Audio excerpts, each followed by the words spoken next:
Jebakan untuk Manike. Di sebuah kamar dengan ruangan yang tertutup jendela kamar. Namun cahaya matahari mampu menerobos masuk melalui celah-celah jendela kamar tersebut. Di bawah gulungan selimut tembak, kini terlihat wanita yang sudah terbangun dari tidurnya. Ia menggeliatkan badannya yang terasa remuk di sekujur tubuhnya. Ia menoleh ke samping dan melebarkan matanya. Terlihat laki-laki bertubuh gagah memunggunginya. Sudut bibir Manike melengkung ke atas. Ia melihat ke dalam selimut itu. Keduanya masih sama-sama dalam keadaan N4 Manike menghabiskan malamnya hingga menjelang pagi. "Hani, kamu masih tidur, Rem?" Dengan suara yang parau, Manike meraba Pefenggeng dan pundak laki-laki itu. Dengan gerakan pelan Manike menyapu Pefenggung itu dengan lembut. Ia seolah memberi kenyamanan pada laki-laki yang kini masih tertidur pulas. Karena gerakan Manike itu, membuat laki-laki yang kini masih memunggunginya menjadi terusik. Mungkin tidur laki-laki itu terganggu oleh gerakannya. Manike semakin merapatkan tubuh hanya pada laki-laki itu. Sontak saja pusat di depannya kembali hidup. "Hani, kamu nyenyak sekali, bisik Manike di telinganya. Sontak tangan Manike ditarik ke depan dan betapa terkejutnya dia. Tangannya ditaruh di pusat selatan laki-laki itu. "Hani milik Bang." Manike menggigit bibir bawahnya. Intinya tiba-tiba terasa berdesir, seolah tersengat oleh aliran listrik yang menyerangnya. Dengan gerakan cepat laki-laki itu membalik tubuh Manike, hingga sekarang posisi Manike terkukung di bawahnya. "Kau? Siapa kau? Kenapa ada di kamar ini?" Manike seketika terkejut dengan wajah yang kini ada di atasnya. Ia berusaha menutupi bagian dadanya yang kini terpampang jelas di depannya. "Sayang, kamu sudah lupa denganku.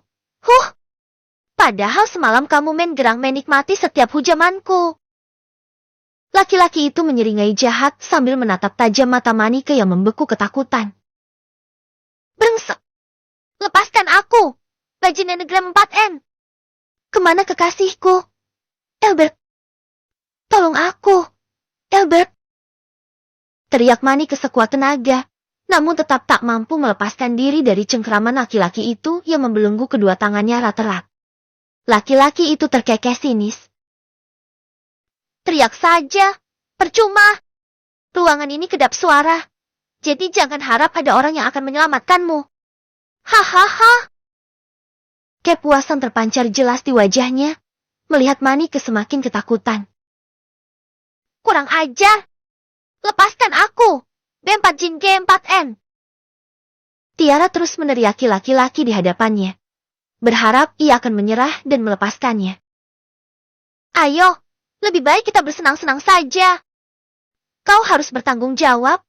Lihat punyaku sudah menegang gara-gara kau remas dengan kuat." Ucap laki-laki itu dengan ekspresi muka tanpa rasa bersalah.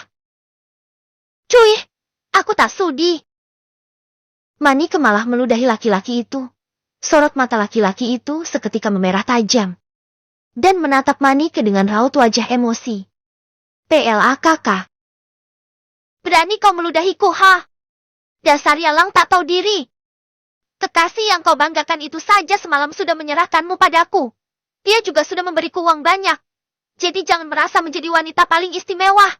Mengerti?" Laki-laki itu menyapit dagu Manike dengan kuat. Setelah itu menghempaskannya. "Jangan so cantik. Barangmu sudah longgar." Ucap laki-laki itu sebelum pergi. Ia menyambar pakaiannya yang berserakan di lantai setelah kembali memakainya. Laki-laki itu pun keluar meninggalkan Manike yang kini mengeluarkan air matanya. "Tebet sialen." Manike berteriak sekencang mungkin sampai tenggorokannya tercekat sakit. Ia menangisi nasibnya yang malang. Tubuhnya habis dipenuhi jejak Mira karena laki-laki itu. Ia menarik selimut dan menutupi tubuhnya yang tanpa sehelai kain. Di kampus, Tiara tidak bisa menutupi rasa bahagianya. Ia terus tersenyum sepanjang ia mengingat kejadian tadi malam. Karena sebentar lagi ia akan menikah dengan Albert. Senyum-senyum sendiri. Mulai gila loh. Ditinggal Pak Albert. Millie datang menghampirinya. Mil, enggak. Enggak apa-apa. Lagi seneng aja kelas kosong. Balasnya pelan. Yakin gara-gara kelas kosong? Tanyanya penasaran. Iyalah, apalagi memangnya? Jawabnya tanpa ragu. Bukan karena sugar daddy kan, lo jadi stres mendadak? Millie mengedipkan matanya penuh selidik. Shit, lu ngaco Mil. Tiara celingukan ke kiri dan kanannya. Ia takut ucapan Millie itu sampai terdengar oleh yang lain. Iya, sorry. Ngomong-ngomong sekarang Pak Albert di mana sih? Hampir setahun dia nggak ada kabarnya. Tanya Millie penasaran. Kepo lu. Tiara kemudian berdiri dan meninggalkan Millie begitu saja. Meninggalkan pertanyaan di benak Millie. Wairah, teriak Millie yang tadi hiraukan oleh Tiara. Seketika membuat orang-orang Jeti menatap ke arahnya. Sorry, lanjutin ngobrolnya. Millie cengesan dengan raut wajah malu. Kemudian ia ikut berlari mengejar Tiara menuju kantin. Lah, tungguin why. Kakak sudah yakin akan memindahkan perusahaan utama kemari? Tanya Arthur yang kini sedang bersama dengan Albert di ruangannya. Aku yakin orang tua kekasihku sangat kesepian jika anak satu-satunya mereka dibawa pergi. Kata Albert begitu bijaksana. Kakak benar-benar pujangga. Siapa sangka seorang Albert yang dulunya dingin dan tidak peduli pada seorang wanita kini tampak berubah menjadi budak cinta. Arthur terkekeh geli. Manusia kadang bisa berubah Arthur. Sekeras apapun hati manusia, pasti akan berubah jika sudah menemukan seseorang yang mampu mengubah hidup kita.